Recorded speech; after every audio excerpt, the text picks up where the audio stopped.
अस्सलाम वालेकुम स्टूडेंट्स। हमारा आज का लेक्चर है न्यूक्लियर केमिस्ट्री से रिलेटेड और इसमें हम लोग डिस्कस करेंगे न्यूक्लियर डिके के कुछ मॉड्स। उसके साथ साथ हम लोग अल्फ़ा बीटा गामा रेज़ की प्रॉपर्टीज़ को डिस्कस करने वाले हैं।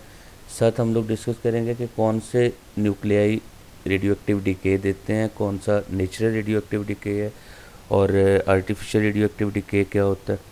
डिके को हम लोग कहाँ यूज़ करते हैं, रेडियो एक्टिव प्रोसेसेस को कहाँ पर इस्तेमाल किया जाता है, स्टेबल न्यूक्लियस क्या होते हैं, अनस्टेबल न्यूक्लियस क्या होते हैं और इनको हम लोग मेडिकल में कहाँ पर यूज़ कर रहे होते हैं, आम लाइफ में कहाँ पर यूज़ कर रहे होते हैं, इनको डिस्कस करेंगे। स्टेबिलिटी बेल्ट क्या होता है, न्यूक्लियर स्टेबिलिटी को ये कैसे एक्सप्लेन करता है और फिर हम लोग डिस्कस करेंगे कि हाफ़ लाइफ क्या चीज़ है, हाफ़ लाइफ को कैसे फाइंड आउट किया जा सकता है और डिफरेंट मैसेज अगर आफ्टर सम हाफ लाइफ हम लोगों ने फाइंड आउट करना हो तो उनको कैसे फाइंड आउट करते हैं। Remained mass after some half life उसको डिस्कस किया जाएगा और हाफ लाइफ्स को कैसे फाइंड आउट कर सकते हैं अगर हमें मैसेज गिवन हो, तो इससे रिलेटेड कुछ एमसीक्यूज पर डिस्कशन करेंगे हम लोग। केमिकल न्यूक्लियर रिएक्शन, इनमें डिफरेंस क्या है, modes of radioactive decay और हर एक डिके पर न्यूक्लियस में क्या चेंज आती हैं, हम लोग इनको डिस्कस करेंगे। रेडियो एक्टिव डिके के रेट्स, उसके अलावा डिके और हाफ लाइफ एक दूसरे के साथ कैसे रिलेटेड है। Nuclear models, nuclear shell models जिनको नाम दिया जाता है, न्यूक्लियर मॉडल्स को डिस्कस करेंगे। ट्रांसयूरेनिक एलिमेंट्स, कुछ nuclear stability, nuclear reactions, fission and nuclear reactor को फ्यूजन, इसका थोड़ा सा इंट्रोडक्शन हम लोग लेंगे। इसके अलावा रेडियो एक्टिव आइसोटोप्स की एप्लीकेशंस को और कुछ इंपॉर्टेंट टर्म जो हम लोग रेडियो एक्टिविटी में यूज़ करते हैं। What is the difference between the chemical reaction and nuclear reaction. जब हम लोग केमिकल रिएक्शन की बात करते हैं तो we are talking about the atoms. Atoms अपनी आइडेंटिटीज़ को लूज़ नहीं करते और उनके आउटर शेल के अंदर जो चेंजेस आ रही होती हैं वो केमिकल रिएक्शन का बायस बनती हैं। एटम्स आपस में कंबाइन हो जाते हैं, मॉलिक्यूल्स बनाते हैं, एटम्स आपस में कंबाइन होकर फार्मूला यूनिट्स बनाते हैं। तो all this will be taken in chemical reaction. While in case of nuclear reactions atoms lose their identity and these are converted into the atoms, other atoms. एक atom किसी दूसरे atom में convert हो जाता है, दूसरी फॉर्म के atom में। आइदर उसमें मैस नंबर चेंज आता है या उसके अंदर प्रोटॉन नंबर चेंज आता है। Chemical reactions only take place in the orbital electrons, outer shell के इलेक्ट्रॉन्स के अंदर ये रिएक्शन टेक प्लेस होते हैं और न्यूक्लियस केमिकल रिएक्शन में कोई हिस्सा नहीं ले रहा होता। While whenever you talk about nuclear reaction they take place within the nuclei, ये न्यूक्लियस के अंदर हो रहे होते हैं और न्यूक्लियस ही ट्रांसम्यूट होता है या चेंज होता है into another nuclei. Usually very small energy changes are involve in chemical reaction while huge energy changes are involve in nuclear reaction. Usually changes in temperature, concentration and catalyst affect the rate of reaction. मतलब ये वाले तीन factors हैं जो rate of reaction को, chemical reaction के rate को effect कर रहे होते हैं। लेकिन जब हम लोग न्यूक्लियर रिएक्शन की बात करते हैं तो reaction rates are only affected by the number of nuclei. सिर्फ रेडियो एक्टिव एलिमेंट के न्यूक्लियाई जो हैं या वो न्यूक्लियाई जो न्यूक्लियर रिएक्शन में हिस्सा ले रहे होते हैं, सिर्फ उनकी तादाद इसको इफेक्ट करती है, इसके रेट को, अदरवाइज इसका रेट इफेक्ट नहीं हो रहा होता। डिके टाइप्स क्या हैं? There are many types of decay. One is an alpha decay और हर एक डिके में क्या होता है और न्यूक्लियस में कितनी चेंज आती है। हम कहते हैं अल्फा पार्टिकल है हीलियम पार्टिकल जिसमें 2 प्रोटॉन 2 न्यूट्रॉन होते हैं, तो इसका एटॉमिक नंबर 2 है, मास नंबर 4 है।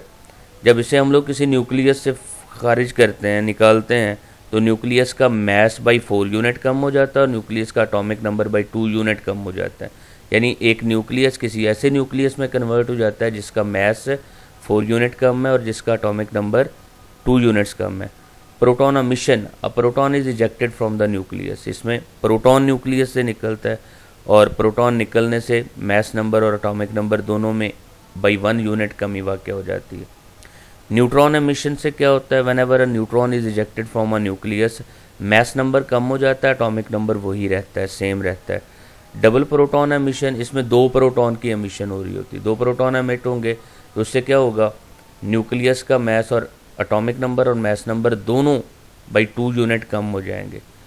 एक स्पॉन्टेनियस फिशन रिएक्शन है, इसमें क्या होता है, न्यूक्लियस ब्रेक इनटू 2 और मोर smaller nuclei and other particle. Nucleus 2 या 2 से ज़्यादा स्मॉलर न्यूक्लियस में कन्वर्ट होता है, इसको बोलते हैं स्पॉन्टेनियस फिशन रिएक्शन।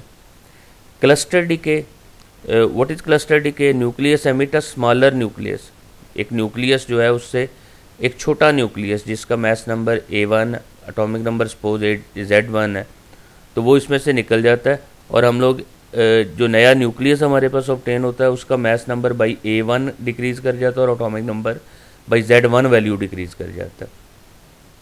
अब यहाँ कुछ बीटा डीके के डिफरेंट मोड दिए हुए हैं। Beta negative decay, nucleus emits and electron and an electron antineutrino. Nucleus क्या करता है, electron and an electron antineutrino, nucleus से एक इलेक्ट्रॉन निकल जाता है, इलेक्ट्रॉन और एंटी न्यूट्रिनो बनते हैं न्यूक्लियस विद Z+1। यानी जैसे ही इलेक्ट्रॉन निकलता है न्यूक्लियस से तो न्यूक्लियस में एक न्यूट्रॉन कन्वर्ट हो जाता है प्रोटॉन में। जब न्यूट्रॉन प्रोटॉन में कन्वर्ट होता है तो एटॉमिक नंबर बाई 1 वैल्यू बढ़ जाता है और मास नंबर वही रहता है। बीटा कैप्चर डीके में क्या हो रहा होता है, atomic number by 1 value decrease कर जाता है, क्योंकि वो जो बीटा पॉजिटिव डीके होता है या बीटा प्लस डीके होता है उसमें एक्चुअली प्रोटॉन का पॉजिटिव चार्ज कम हो रहा होता है, तो प्रोटॉन ब्रेकअप होता है और प्रोटॉन के ब्रेकअप होने से न्यूट्रॉन में कन्वर्जन होती है प्रोटॉन की, तो एटॉमिक नंबर बाई 1 वैल्यू कम हो जाता है। न्यूट्रॉन प्रोटॉन की न्यूट्रॉन में कन्वर्जन होती है तो मास नंबर सेम रह जाता है और 1 वैल्यू एटॉमिक नंबर डिक्रीज़ कर जाता है। इलेक्ट्रॉन कैप्चर डीके, इसमें क्या होता है कि ऑर्बिटिंग इलेक्ट्रॉन जो नियरेस्ट शेल के अंदर रिवॉल्व कर रहा होता है के शेल में, न्यूक्लियस उसको कैप्चर कर लेता है। जब न्यूक्लियस उसको कैप्चर करता है तो एक प्रोटॉन उस इलेक्ट्रॉन को लेकर क्या बना देता है, it will be converted into neutron. तो जब प्रोटॉन न्यूट्रॉन में कन्वर्ट हुआ तो उसका एटॉमिक नंबर बाई 1 वैल्यू कम हो जाता है लेकिन मास नंबर सेम रहता है। तो this type of decay will be called as an electron capture DK.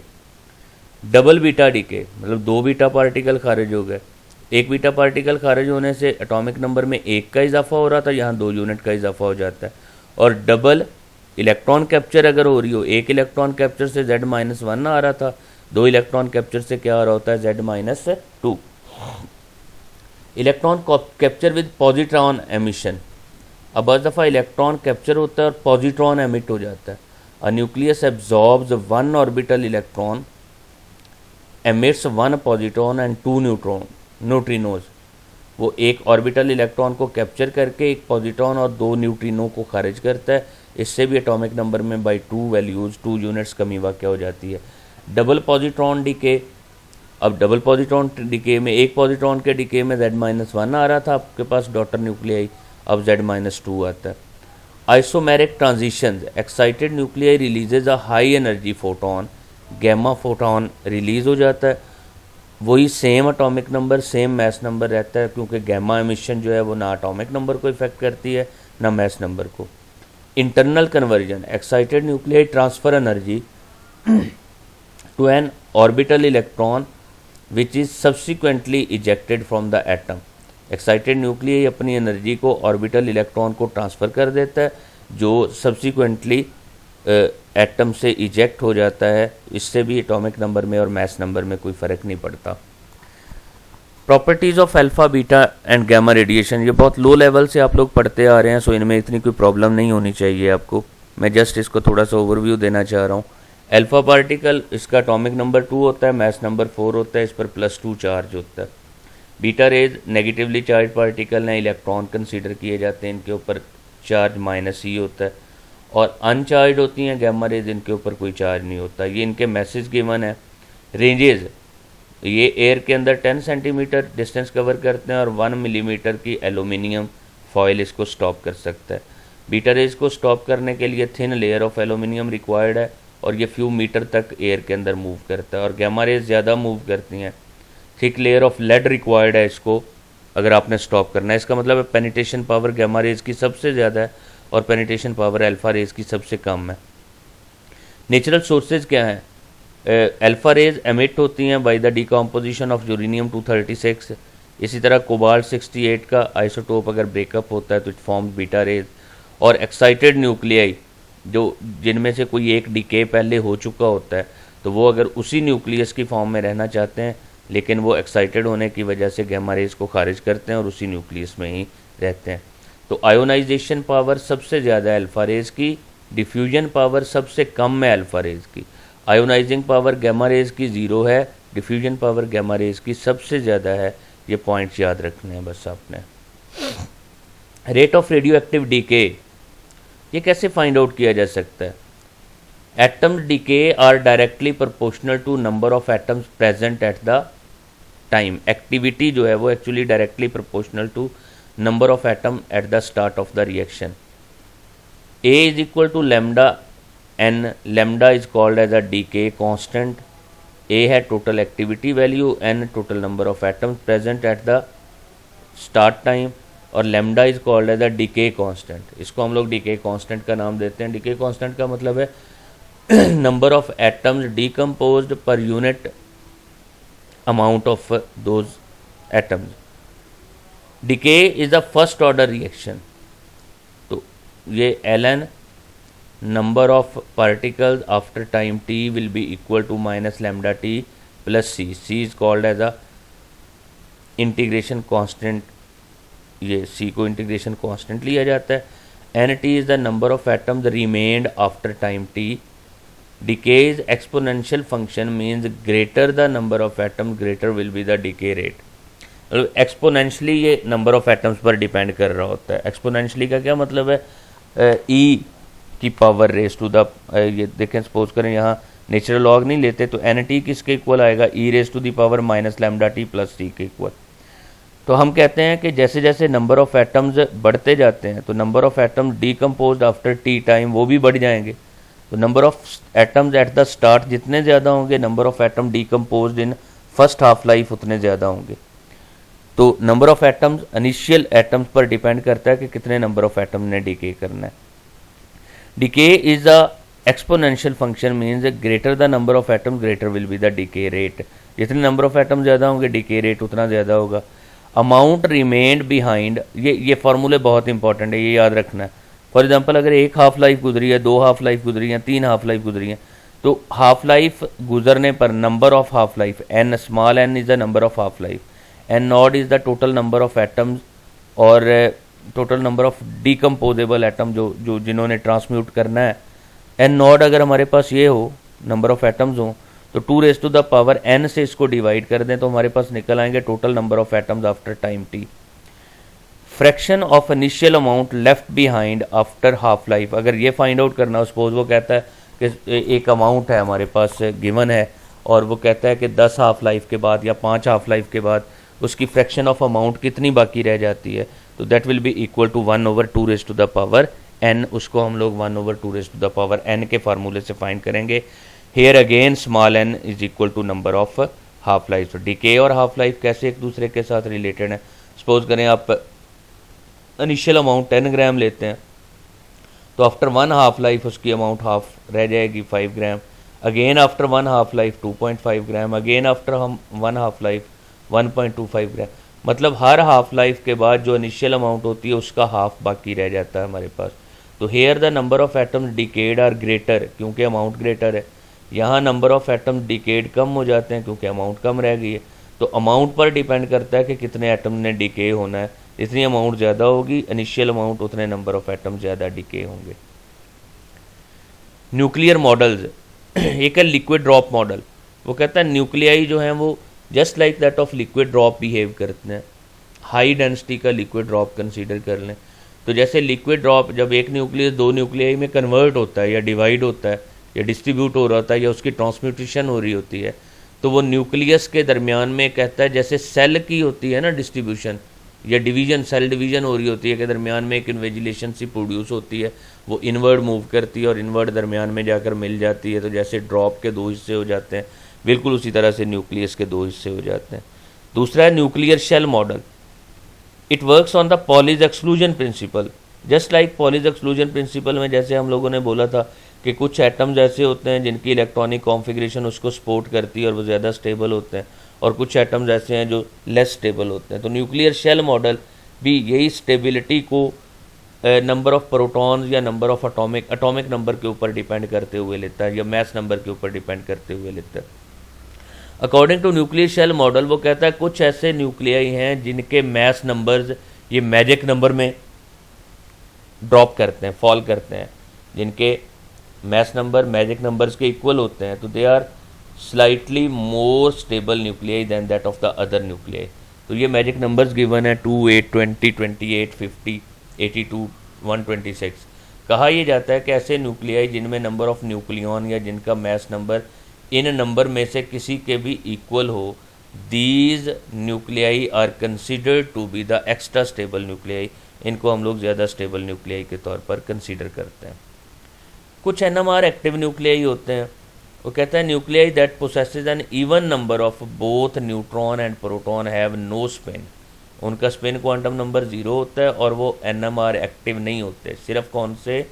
जिनके नंबर ऑफ प्रोटॉन और नंबर ऑफ न्यूट्रॉन दोनों क्या हों, इवन नंबर हों। तो ये सारे ऐसे न्यूक्लियाई हैं which are not NMR active. पूछा जा सकता है which one of the following will be NMR active nuclei. तो आपने चेक करना है जिसके प्रोटॉन नंबर और न्यूट्रॉन नंबर दोनों इवन नंबर हैं, they will not be NMR active. Nuclei for which the number of neutron plus number of proton is an odd number. दोनों को ऐड करें, प्रोटॉन और न्यूट्रॉन को, और हमारे पास आंसर जो है वो ऑड नंबर आए, तो ऐसे तमाम का spin quantum number half integer होता है, यानी that will be the whole number multiple of half हो सकता है 3/2, 5/2। ये सारे nuclei hydrogen proton, hydrogen 1 protium, carbon 13, nitrogen 15, fluorine 19, these are NMR active nuclei और इन्हीं को ज़्यादातर हम लोग यूज़ कर रहे होते हैं। कुछ ऐसे न्यूक्लियाई भी हैं जिनका नंबर ऑफ न्यूट्रॉन और नंबर ऑफ प्रोटॉन दोनों ऑड नंबर होते हैं और उनका टोटल जो है वो बन जाता है इवन नंबर। तो इनका स्पिन क्वांटम नंबर 1, 2, 3 आता है। इनको भी हम लोग NMR एक्टिव कंसीडर करते हैं, लेकिन इनको बहुत ज़्यादा यूज़ नहीं किया जा सकता। इसकी सेवरल रीजंस हैं, इनको NMR के अंदर डिस्कस करेंगे। ट्रांस यूरेनियम एलिमेंट्स अक्सर टर्म बोली जाती है। ट्रांस यूरेनियम लफ्ज़ ही बता रहा है कि यूरेनियम सी ट्रांसम्यूटेशन से बने हुए ऐसे तमाम एलिमेंट्स जिनका एटॉमिक नंबर 92 से ज़्यादा है, उन सब को हम लोग ट्रांस यूरेनियम या ट्रांस यूरेनिक एलिमेंट का नाम देते हैं। ये transuranic elements usually artificial radioactivity के ज़रिए यूरेनियम 92 में चेंजेस करके ही बनाए गए हैं।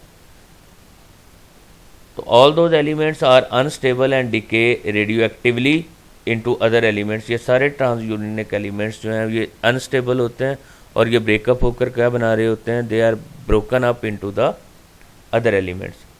न्यूक्लियर एनर्जीज़ क्या है? Mass defect and binding energy. ये असल में वो कहता है कि जब दो न्यूक्लियाई आपस में जॉइन होते हैं, एक दूसरे में फ्यूज़ होते हैं, तो होना ये चाहिए कि रिएक्टेंट का मैस प्रोडक्ट के मैस के इक्वल हो, लेकिन ऐसा नहीं होता। इसी तरह जब फ्रैक्शन हो रही जब फ्रेगमेंटेशंस हो रही होती हैं, टूटता है, एक न्यूक्लियस टूटकर दो नए न्यूक्लियाई बना देता है, तो तब भी होना ये चाहिए कि वो जो नए न्यूक्लियस बनते हैं उनका टोटल मैस पेरेंट न्यूक्लियस के इक्वल होना चाहिए। लेकिन रिएक्टेंट का मैस हमेशा ज़्यादा होता है, प्रोडक्ट का मैस कुछ कम आता है। तो वो जो एक्सेस अमाउंट ऑफ मैस है, जो फ़र्क आता है, that mass is actually the mass defect and that is converted into energy by E is equal to mc²। वो E is equal to mc² के प्रोसेस में किस में कन्वर्ट हो जाता है? That is converted into energy obeying Einstein equation. Nuclear fission, इसमें कुछ टर्म्स याद रखनी है आपने। न्यूक्लियर फिशन में फ्यूल यूज़ होता है, यूजुअली यूरेनियम 235, और ये नेचुरल यूरेनियम में 0.7% होता है, तो ये रिक्वायर्ड नहीं होता। इसकी जो रिक्वायर्ड अमाउंट है for starting the nuclear fission reaction वो 3% से ज़्यादा है। तो सो इसकी एनरिचमेंट की जाती है। जैसे आमतौर पर ईरान पर पाबंदियाँ हैं कि वो एनरिचमेंट कर रहा है 3.5 या 3 से ज़्यादा पर, तो वो जो 3.5 से ज़्यादा परसेंटेज आप एनरिच करके बना लेते हैं, that would become usable for the manufacturing of atomic bomb. तो जो आमतौर पर 3% तक रखी जाती है एनरिचमेंट, वो न्यूक्लियर रिएक्टर बनाने में काम आता है। इसके अंदर न्यूक्लियर रिएक्टर में मॉडरेटर यूज़ होते हैं, हैवी वाटर, ग्रेफाइट रॉड्स और हीलियम, ये सारे एज अ मॉडरेटर यूज़ होते हैं। मतलब ये निकलने वाले न्यूट्रॉन की स्पीड को स्लो कर देते हैं। कूलेंट यूज़ किया जाता है, कूलेंट के तौर पर वाटर भी यूज़ होता है, लिक्विड सोडियम भी यूज़ होता है। लिक्विड सोडियम और पोटाशियम एलॉयज़ भी यूज़ किए जाते हैं, they work as a coolant, वो टेम्परेचर को कम करने का रोल प्ले करते हैं। कंट्रोल रॉड्स कौन से हैं? Cadmium and boron. ये यूज़ किए जाते हैं in between the two reactants, मतलब जो रिएक्टेंट्स के रॉड्स हैं उनके दरमियान। वो रिएक्टेंट्स के रॉड के दरमियान क्या काम कर रहे होते हैं, वो नंबर ऑफ न्यूट्रॉन्स एमिटिंग को कंट्रोल कर रहे होते हैं। तो number of neutron emitted control होंगे जैसे ही, उससे क्या फ़ायदा होगा, उससे फ़ायदा ये होगा कि आपके पास उतने ही न्यूक्लियस का डिके होगा जो हमें रिक्वायर्ड है, इससे निकलने वाली एनर्जी को हम कंट्रोल कर सकते हैं। रेडिएशन शील्ड, मतलब जहाँ न्यूक्लियर रिएक्टर काम कर रहा होता है वहाँ से रेडिएशंस के लीक होने के खतरे होते हैं कि वो बाहर निकलेंगी, तो बाहर निकलकर वो ह्यूमन बीइंग्स को और लिविंग ऑर्गेनिजम्स को नुकसान पहुँचाने का बायस बनेगी। सो वहाँ कंक्रीट की 8 फुट चौड़ी कम से कम दीवारें बनाई जाती हैं जो रेडिएशंस को बाहर नहीं निकलने देती, और इस तरह से वो न्यूक्लियर शील्ड का, ये रेडिएशन शील्ड का काम करती हैं। न्यूक्लियर फ्यूजन क्या होता है, इसमें स्मॉलर न्यूक्लियाई आपस में कंबाइन होकर लार्जर न्यूक्लियाई बनाते हैं। आमतौर पर कहा यह जाता है कि ऐसे तमाम सितारे जिनकी एनर्जी हम तक पहुंचती है या सन की एनर्जी हम तक पहुंचती है, तो वहाँ पर न्यूक्लियर फ्यूजन रिएक्शन होते रहते हैं। जहाँ हाइड्रोजन एक्सेसिव अमाउंट में, तो वो हाइड्रोजन आपस में कंबाइन होकर हैवी न्यूक्लियाई बनाते हैं और इसके दौरान काफ़ी ज़्यादा अमाउंट में एनर्जी रिलीज हो रही होती है। Uses of radioactive isotopes. What are the uses of radioactive isotopes? Radioactive dating में यूज़ करते हैं। जैसे कार्बन 14 डेटिंग की जाती है। अगर हमें पता चलाना हो कि कोई हमें कुछ सैंपल मिला है और वो कितने साल पुराना है, तो ये अंदाज़ा लगाने के लिए हम लोग रेडियो एक्टिव डेटिंग करते हैं।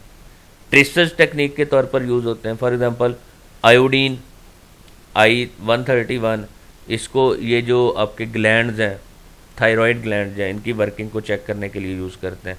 इसी तरह प्लांट्स के अंदर फर्टिलाइजर्स की कंजम्पशन का पता चलाने के लिए हम लोग ट्रेसर्स को यूज़ करते हैं। तो रेडियो एक्टिव आइसोटोप्स को एज अ ट्रेसर यूज़ किया जाता है। रेडियोथेरापी लाइक कोबाल्ट 60 जो है कैंसर की जो कैंसरियस सेल्स हैं उनको डिकम्पोज करने के लिए इसको यूज़ किया जाता है। इससे निकलने वाली रेडिएशंस को यूज़ किया जाता है। लुमिनेसेंट पेंट्स, ऐसे पेंट्स जिनके अंदर थोरियम या जिंक सल्फाइड को यूज़ किया जाता है। ये पेंट्स चमक रहे होते हैं, मखसूस किस्म की चमक देते हैं, तो ल्यूमिनेसेंट पेंट्स के अंदर हम लोग इसको इस्तेमाल करते हैं। न्यूक्लियर बैटरीज़ हैं। आजकल दावा किया जा रहा है कि ऐसी बैटरीज़ को अगर हम लोग गाड़ियों में यूज़ करना शुरू कर दें तो गाड़ियों में 200 ईयर्स तक किसी किस्म का फ्यूल डालने की ज़रूरत नहीं पड़ेगी उस गाड़ी के अंदर, वो न्यूक्लियर बैटरी से काम करती रहेगी। लेकिन बहुत सारी प्रॉब्लम्स हैं, इनके टेम्परेचर, इनसे निकलने वाले हैज़र्डस मटेरियल, रेडिएशंस, उनको कैसे कंट्रोल किया जाएगा। तो ये सारी चीज़ें अगर हम लोग कंट्रोल कर लेते हैं तो हम लोग फ्यूल कंजम्पशन में खुद कफील हो जाएंगे। Thickness of the material, thickness of material find out करने के लिए भी रेडिएशन को यूज़ किया जाता है, रेडियो एक्टिव रेज को यूज़ करता है।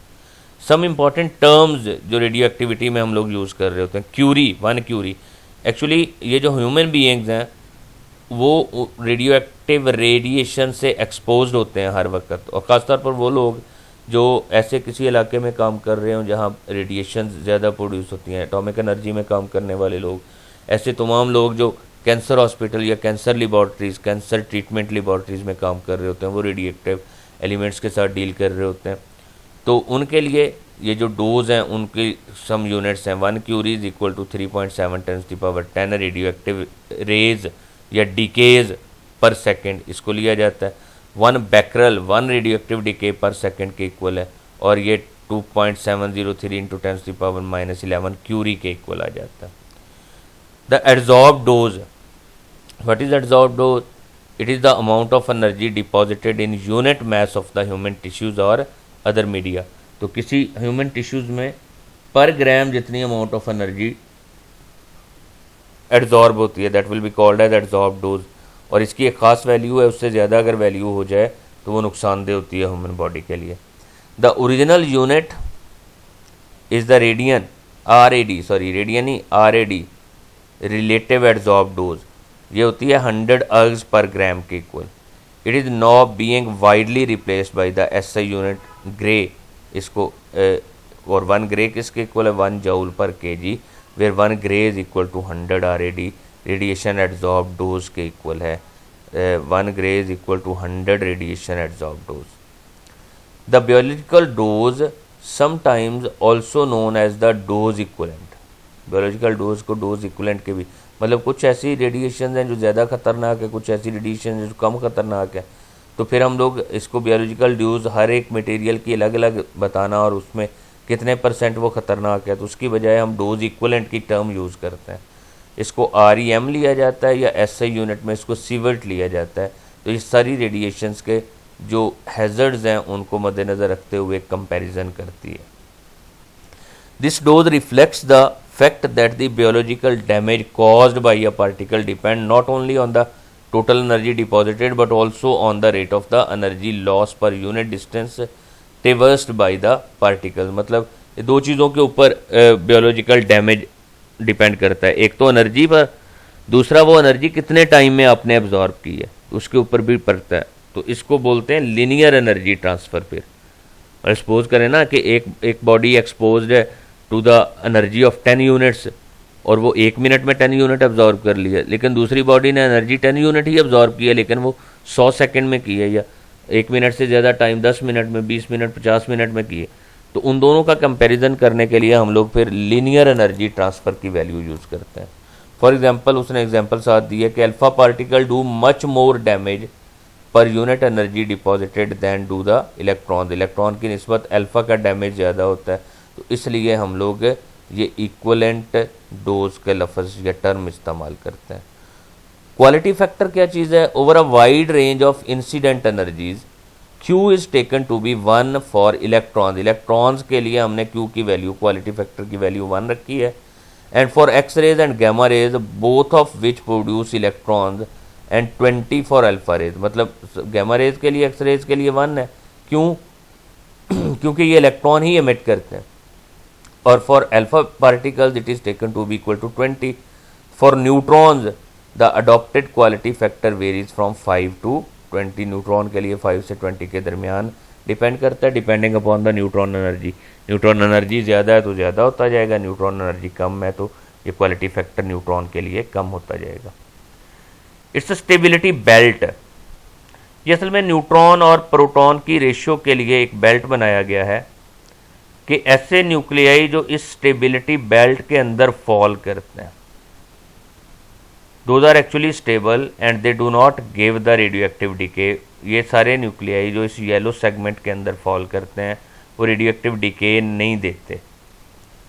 इससे नीचे वाले एलिमेंट या इससे ऊपर वाले एलिमेंट या न्यूक्लियाई वो डिके करके स्टेबिलिटी बेल्ट में जगह बनाने की कोशिश करते हैं। सपोज करें ये जो नीचे वाले न्यूक्लियाई हैं इनकी न्यूट्रॉन ओवर प्रोटॉन रेशियो कम है, तो ये इस टाइप का डिके देंगे कि उनकी N/P रेशियो बढ़ जाए और वो स्टेबिलिटी बेल्ट में फॉल करें।